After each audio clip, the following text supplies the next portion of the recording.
Halo semua, bertemu kembali di sini dengan CD Film. Apa kabar semuanya? Harapannya tentu semuanya dalam keadaan baik-baik saja, tak kurang suatu apapun.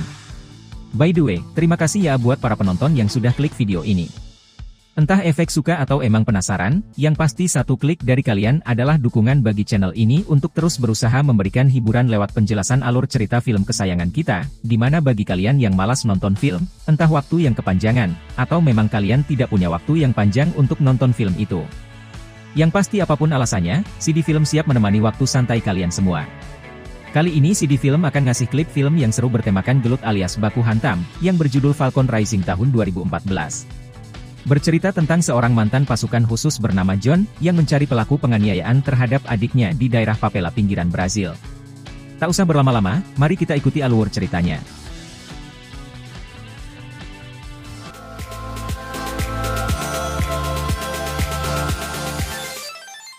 Cerita berawal dari trauma John atas kematian teman-temannya, sewaktu masih aktif di kesatuan khusus bernama Falcon. Trauma yang menimbulkan rasa penyesalan dan kesedihan yang dialaminya telah berlangsung lama dan membuat John menjadi seorang pecandu alkohol, dan pernah sekali waktu mencoba untuk bunuh diri. Hingga suatu ketika stok minumannya habis. John pergi ke minimarket yang menyediakan minuman yang dia butuhkan. Yang ternyata minimarket itu sedang menjadi target sebuah perampokan. Di tengah aksi para perampok, John malah terlihat santai seperti tidak terpengaruh sama sekali, sambil tetap mencari brand yang tertera pada minumannya. Saat salah satu perampok menodongkan senjatanya, John bukannya takut, malah memberikan pilihan anggota tubuhnya kepada si perampok dan memaksa untuk menembaknya. Karena si perampok tidak mau menembaknya, John pun berbalik. Dan tiba-tiba, perlawanan John pun terhenti saat ia mengingat kejadian dulu, khawatir akan melakukan pembunuhan lagi seperti dulu. Hingga ia pun membiarkan para perampok ini terkapar dan bergegas pulang.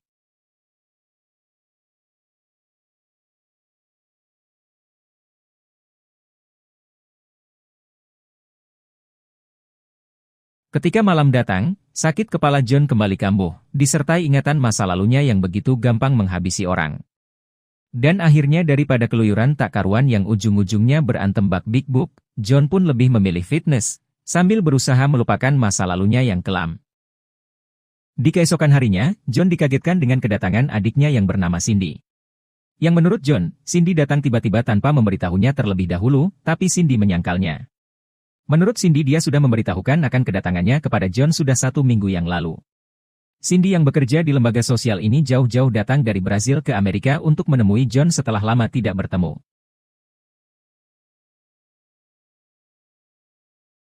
Pada malam harinya John mengajak jalan-jalan Cindy untuk melepas rasa kangen dengan adiknya itu. Dan menikmati makan malam di sebuah kafe. Kemudian Cindy bercerita bahwa saat ini ia mulai betah tinggal di Brazil meskipun tinggal di daerah pinggiran. Bahkan menurutnya, daerah yang bernama Favela itu merupakan daerah dengan tingkat kejahatan yang tinggi. Akan tetapi Cindy meminta John untuk tidak khawatir, karena sejauh ini tidak pernah ada yang macam-macam mengganggu dirinya. Hingga di keesokan harinya, Cindy yang akan kembali ke Brazil tidak tega membangunkan John yang sedang tidur lelap karena kelelahan. Akhirnya Cindy pun pergi tanpa berpamitan kepada sang kakak.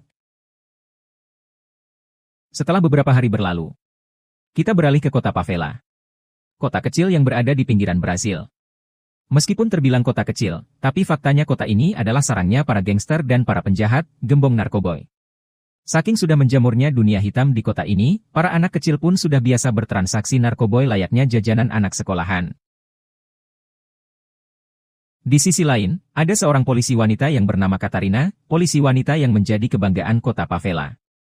Di mana dia sedang melaksanakan tugasnya seperti biasa, yaitu patroli kampung. Saking seringnya patroli, para warga pun sudah akrab dan merasa dekat dengan polisi wanita tersebut.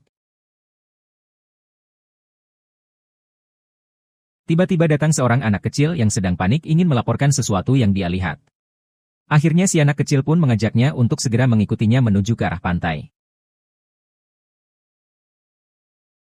Sesampainya di sana, ternyata ada sesosok tubuh wanita tergeletak di tepi pantai, yang keadaannya cukup memprihatinkan.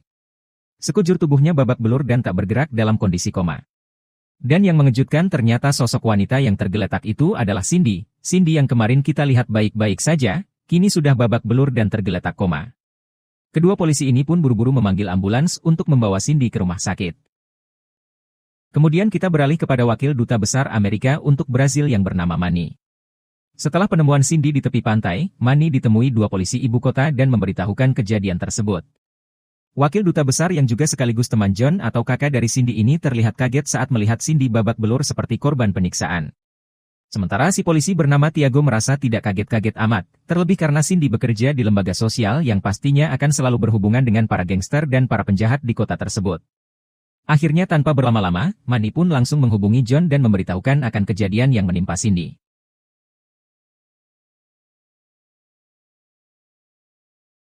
Di sisi lain, Katarina si polisi wanita sedang bagi-bagi makanan dan minuman ringan kepada warga sambil mencari petunjuk si pelaku yang membuat Cindy babak belur dan koma. Ia pun berusaha sesekali bertanya kepada para warga dan pemuda di sana. Mungkin saja ada petunjuk dan bisa menemukan orang yang diindikasikan pelaku atau patut dicurigai sebagai pelaku. Lalu tiba-tiba mereka dikagetkan oleh aksi Tiago si polisi kota yang sedang menangkap para anggota gangster yang memiliki senjata api. Salah satu ketua gangster tidak terima karena para anak buahnya tidak melakukan keonaran dan apalagi melakukan pembunuhan. Saat mereka sedang adu mulut, Katarina datang menghampiri, yang membuat Tiago kesal karena daerah ini jelas-jelas tanggung jawab Katarina si polisi wanita. Ia pun mengejek dan mengolok-olok Katarina terkait kasus Cindy yang sampai saat ini belum berhasil Katarina ungkap. Ketidakterimaan salah satu ketua gangster membuat keadaan jadi kacau. Tiago pun bernegosiasi dengan menantang duel perwakilan geng dengan anak buahnya yang ahli bela diri. Dengan kesepakatan, jika Tiago kalah, dia tidak akan datang lagi dan melakukan penggerebekan di daerah itu. Tapi jika Tiago menang, dia akan lebih sering datang dan melakukan penggerebekan. Setelah mereka sepakat, duel pun dimulai.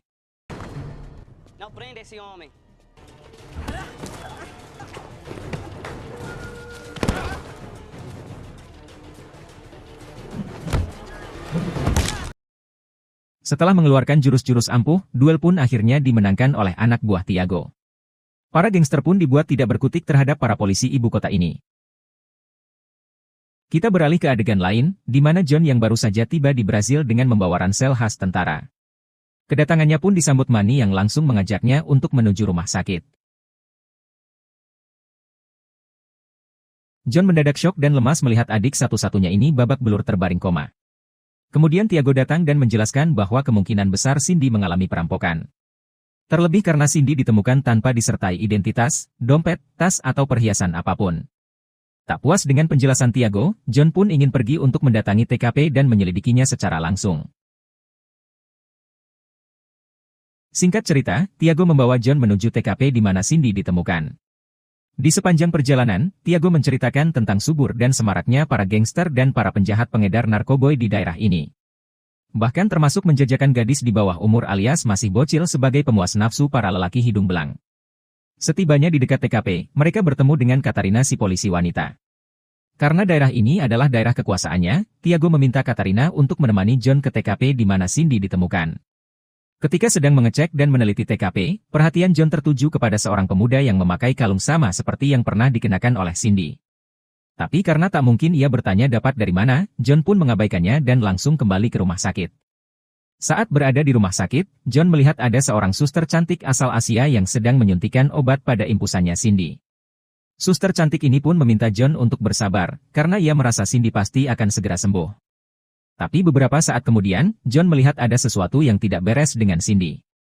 Si suster cantik pun hilang dari pandangannya entah kemana. Di tengah kepanikan, John menceritakan perbuatan si suster cantik yang tadi.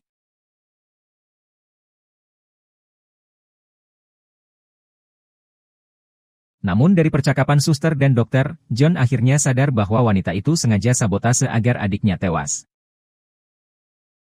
Hingga di keesokan harinya, John kembali mendatangi TKP untuk melanjutkan penyelidikannya. Setibanya di sana John melihat si pemuda yang kemarin. Si pemuda ini bernama Kuka. John pun mencoba untuk menginterogasinya. Saat si Kuka ini terpojok, John bertanya dari mana dia mendapatkan kalung yang dipakainya.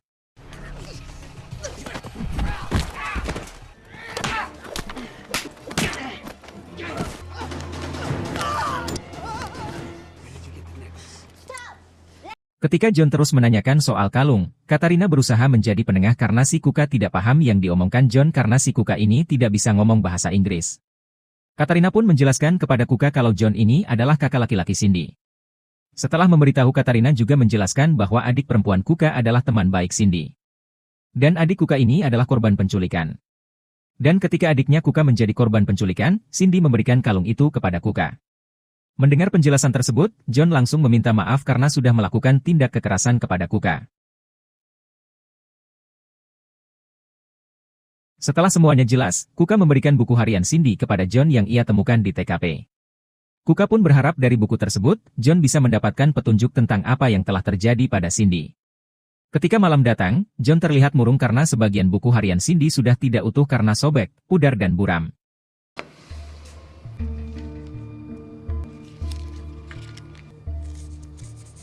Dari hasil penelitiannya, John menemukan petunjuk bahwa Cindy pernah bertemu dengan seorang fotografer sebelum kejadian yang menimpanya. Kemudian John bergegas menghubungi fotografer tersebut. Dan beruntung fotografer yang bernama Bruno itu mau dan bersedia untuk bertemu dengan John. Singkat cerita, John bertemu dengan Bruno si fotografer. Bruno pun menceritakan pertemuannya dengan Cindy. Di mana pada saat itu, Bruno diminta untuk menjadi fotografer kegiatan Cindy yang akan meliput dan mewawancarai komplotan penjahat yang melakukan penculikan dan menjual anak-anak di bawah umur.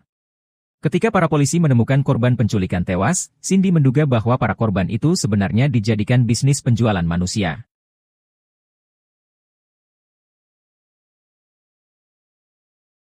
Saat Bruno menjelaskan kepada John, dia terlihat gelisah karena takut pertemuannya dengan John diketahui para penjahat tersebut. Kemudian Bruno memberikan salinan foto kepada John, dan dia pun bergegas pergi. Namun apa yang ditakutkan Bruno akhirnya terjadi. Dengan tewasnya Bruno, John kini benar-benar waspada karena pelaku penganiayaan Cindy bisa saja menargetkan dirinya. Lalu tiba-tiba John melihat si wanita Asia yang pada saat itu menyamar sebagai suster cantik. Yang sudah pasti pelaku yang telah memasang bom di mobil Bruno.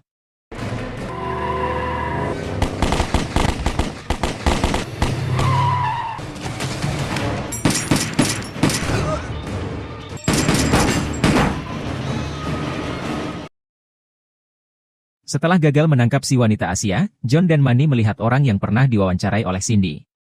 Lalu ketika John membicarakan ciri-ciri para pelaku penembakan tadi, Manny merasa yakin bahwa mereka adalah komplotan Yakuza. Karena ternyata keberadaan Yakuza di Brasil sudah ada sejak lama dan puluhan tahun yang lalu. Kemudian terdapat dari salah satu foto, terlihat jelas lokasi wawancara Cindy berada di depan sebuah bar di kota Favela. Tanpa menunggu lama, John pun langsung berangkat mencari keberadaan pria tersebut.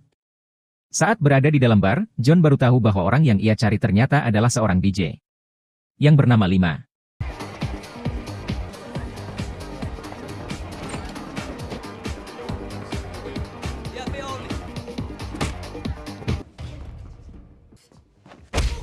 Kemudian John pun menghajar si DJ 5 tersebut, dan memaksa si DJ 5 ini untuk mengakui pertemuannya dengan Cindy. Namun karena si DJ 5 ini terus bungkam, akhirnya John pun terus menghantam dan menyiksanya sampai ke leher tanpa ampun. Tak kuat dengan hantaman dan siksaan John, akhirnya si DJ 5 ini pun mengaku bahwa ia adalah penyelundup barang bekas ke luar negeri. Hingga suatu ketika, Cindy pernah melihat Lima sedang bertransaksi dengan seorang klien. Dan karena alasan itulah, Cindy terus mengejar dan mendekatinya untuk mewawancarainya. Si DJ 5 pun mengatakan bahwa kliennya itulah orang yang telah membuat Cindy babak belur dan koma. Kemudian si DJ 5 memberitahu alamat di mana John bisa menemukan orang yang ia maksud. Setelah mengantongi informasi itu, John pun pergi dengan membawa berkas milik si DJ 5 ini. Keesokan harinya, Tiago mengerahkan pasukannya untuk melakukan penggerebekan terhadap para gangster yang beroperasi di wilayah kota Favela. Sambil membawa misi untuk mengungkap pelaku di balik penganiayaan Cindy. Beralih ke adegan yang lain, di mana John yang sedang di perjalanan menuju lokasi si pelaku sesuai dengan alamat yang diberikan si DJ 5. Sambil menunjukkan kepada Manny berkas-berkas milik si DJ 5 yang telah diambilnya. Setelah mereka mengeceknya, Manny mengatakan bahwa semua berkas-berkas ini palsu. Mereka pun heran dengan apa yang sebenarnya diselundupkan oleh si DJ 5. Abre tus ojos y odia para nos alcanzamos nuestra súplica esperante tu amén. Kembali ke Tiago yang sedang melakukan penggerebekan bersama pasukannya. Di saat tengah operasi penggerebekan para penjahat dan para gangster, seorang anggota melihat beberapa anak sedang diselundupkan oleh orang Jepang. Saat si orang Jepang sudah dilumpuhkan dan dibuat tak berdaya, si anggota segera menghubungi Tiago. Kemudian Tiago memerintahkan kepada pasukannya untuk tetap berada di tempatnya masing-masing. Lalu dia pergi mengecek anggota yang baru saja memberikan laporan. Sungguh tak diduga ternyata Tiago menembak si anggota pasukannya itu. Ternyata selama ini Tiago bekerja sama dengan para penculik dan penyelundup anak-anak tersebut. Dan untuk menutupi kejahatannya, ia merekayasa kejadian seolah si anggota tewas oleh penjahat. Adegan kembali kepada John, ketika tiba di sebuah resort yang dihuni para penjahat dan Yakuza. Kemudian John menyuruh Manny untuk pulang karena ia akan mencari orang yang dimaksud oleh si DJ-5. Saat berada di dalam resort, John baru tahu jika semua karyawan didominasi oleh orang-orang Jepang. Sikap John yang pelangap-longo sambil bawa koper, akhirnya diketahui oleh wanita Asia yang menyamar jadi suster cantik. Wanita Asia itu bernama Tomoe. Terlihat ia pun kaget karena orang yang dikatakan teman-temannya itu adalah John, kakaknya Cindy. Lalu Tomoe meminta kepada teman-temannya untuk segera menghabisi John. Kemudian John disuruh untuk menunggu. Di saat itu John melihat adiknya Kuka yang ternyata masih hidup dan baru dibawa ke tempat ini. Melihat banyak para bos di tempat ini, John menduga bahwa tempat ini adalah tempat para kaum hidung belang untuk menikmati para daun muda.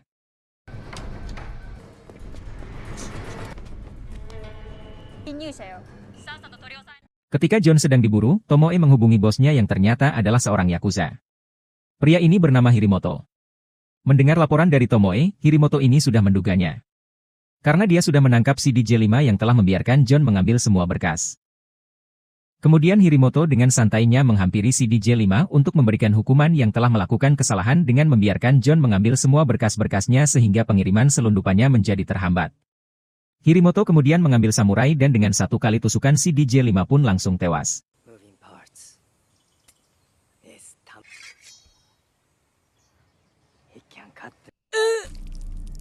Di sisi lain, John sedang berusaha kabur untuk segera melapor polisi tentang keberadaan anak-anak yang akan diselundupkan.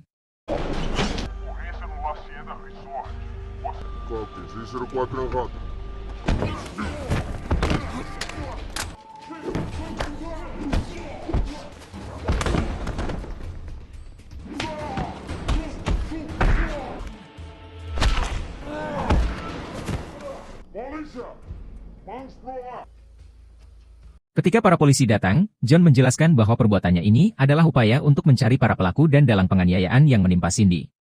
Lalu ia memberitahu keberadaan adiknya Kuka yang masih hidup bersama para korban penculikan lainnya. Namun ketika John tiba di ruang penyekapan, entah kemana anak-anak yang akan diselundupkan itu menghilang. John pun merasa yakin anak-anak yang akan diselundupkan itu telah dibawa pergi oleh para komplotan pejahat itu. Kemudian John memperlihatkan berkas-berkas atau dokumen pengiriman palsu kepada Tiago, yang menurutnya dokumen itu hanya sebagai kedok saja. Pengiriman yang sebenarnya adalah penyelundupan anak-anak. Tiago pun meminta kepada John agar berkas dan dokumennya lainnya yang didapat dari si DJ-5 untuk diserahkan kepadanya, lalu John pun menyerahkan berkas dan dokumen lainnya kepada Tiago. Setelah mendapatkan berkas dan dokumen lainnya, Tiago pun menyuruh John untuk pulang. Sementara Tiago akan melanjutkan penyelidikannya ke dermaga di mana anak-anak akan diselundupkan. Setelah itu mereka pun berpisah. Namun setelah perpisahan itu John baru menyadari, ada sesuatu yang mengganjal, dari mana Tiago tahu dengan orang yang bernama Lima atau si DJ-5. John pun menduga bahwa Tiago sekongkol dengan si DJ-5 dan para Yakuza Jepang. Kemudian John meminta Katarina untuk menjaga adiknya di rumah sakit. Karena ia akan mengikuti Tiago yang katanya akan menuju dermaga. Singkat cerita, Tiago bergegas pergi membawa dokumen milik si DJ-5 yang didapat dari John untuk menyelundupkan anak-anak ke negara Jepang. Berpindah ke adegan lain, di mana di waktu yang sama, Tomoe menuju rumah sakit untuk menghabisi Cindy sesuai perintah Hirimoto. Namun pada saat itu Katarina datang tepat waktu untuk menyelamatkan Cindy, sehingga Katarina langsung menembak Tomoe dan langsung tewas seketika.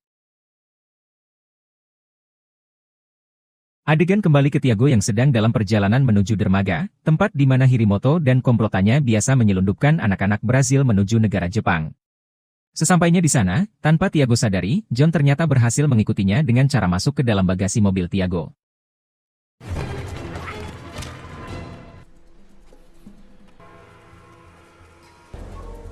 Setelah jelas dan mengetahui semuanya, John segera memberitahukannya kepada Manny tentang apa yang terjadi sebenarnya. John pun meminta Manny untuk menghubungi polisi dan segera melakukan penyergapan. Tapi karena polisi terkadang biasa datang terlambat, John pun tak ingin kehilangan targetnya, terpaksa dia mendahului polisi. John berusaha untuk menggagalkan penyelundupan anak-anak Brazil menuju Jepang. Kemudian John menghajar para penyelundup tersebut.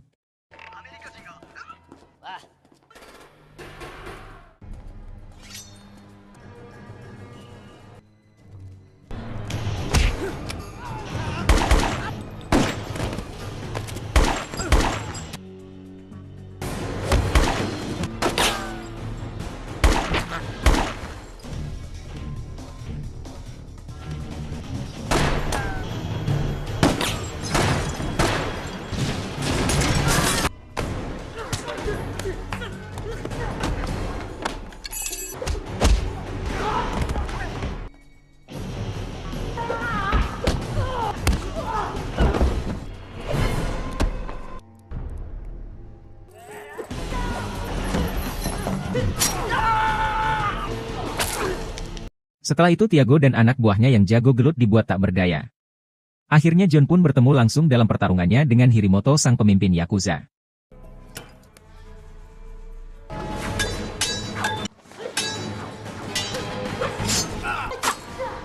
Di tengah pertarungan mereka, Hirimoto dengan bangganya mengakui bahwa dirinya lah yang telah menghajar Cindy sampai babak belur. Kemudian John menghajar Hirimoto tanpa ampun.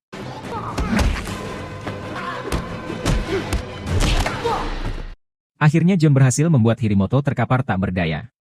Kemudian ia menghampiri Tiago yang ingin memberikan kunci loker. Lalu si polisi kota yang korup itu pun mengatakan bahwa di dalam loker tersebut terdapat bukti-bukti para pejabat korup dan beberapa perusahaan yang dipegang oleh Hirimoto. Ia pun menyuruh John untuk segera memberitahu Katarina agar kepolisian secepatnya bertindak. Di tengah obrolan John dan Tiago, di mana Tiago merasa sangat menyesal atas perbuatannya, ternyata Hirimoto masih penasaran kepada John dan ingin menyerangnya kembali. Setelah Hirimoto benar-benar tewas, John mengembalikan pistol milik Tiago dan bergegas pergi. Dari suara tembakan tersebut, John akhirnya tahu bahwa Tiago memilih mati bunuh diri, daripada menjalani proses hukuman dan menanggung malu atas apa yang telah dilakukannya.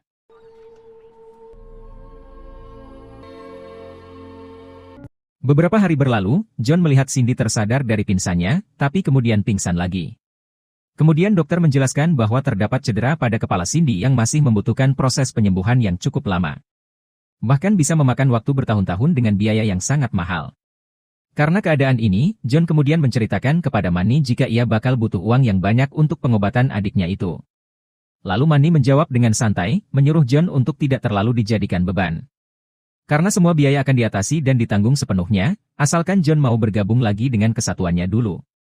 Dan film pun tamat. Terima kasih dan sampai jumpa di kesempatan berikutnya.